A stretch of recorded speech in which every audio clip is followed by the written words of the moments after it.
Jenna, isuot mo daw to, sabi ng senyor. Tulungan mo raw kami sa baba. Dalian mo, ha? Ha?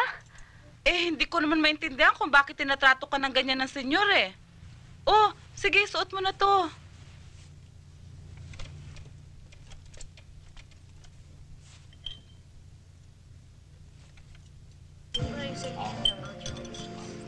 Well, I'm still negotiating with the company's president, and I just hope the negotiation process through. I'll be going back to New York by next week. Well, yeah, so that.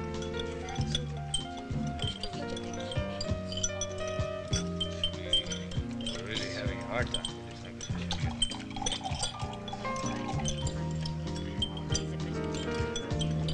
I don't know. It's the first time I met him.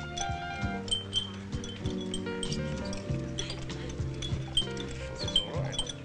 I like the food.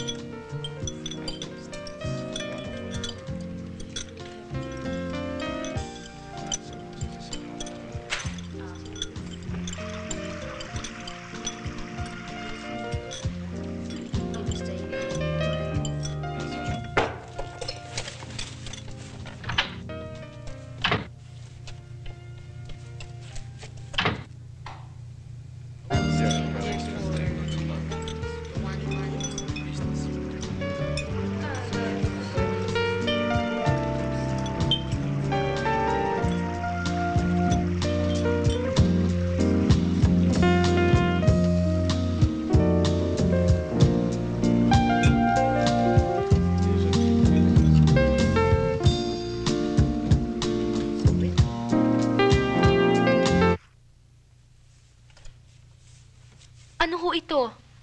Tanggapin mo yan. May pera ho ako na, Rosa. Bukod ho sa savings ko, binibigyan ho ako ni Aldrin ng sustento. Idagdag mo. At umalis ka. Pinalalayas ninyo ko. Hindi ako. Maupo ka.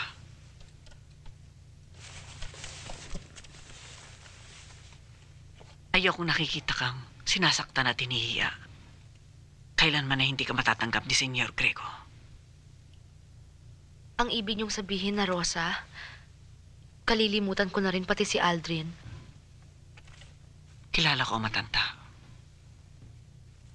Kayo ni Aldrin na hindi mananalo sa kanya. Ako na ho na, Rosa.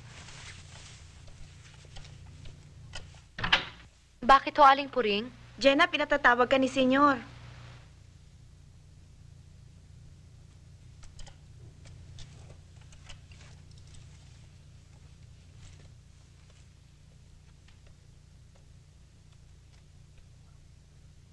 Anong ibig sabihin ng ginawa mo kanina?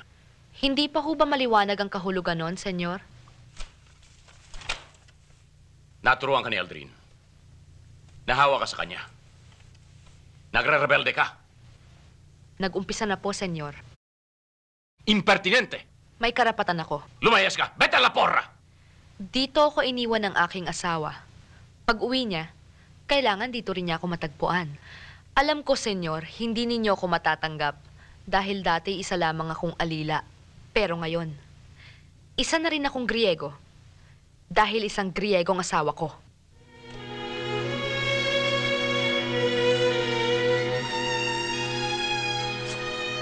Nakikiusap ako sa inyo. Alam kong kilala niyo ang taong tinutukoy ko. Alam ko rin na ayaw niyo kaming tulungan nung una kaming pumunta rito. Importante makausap ko si Bian San Miguel. Tatanawin kong malaking utang na loob ang inyong tulong.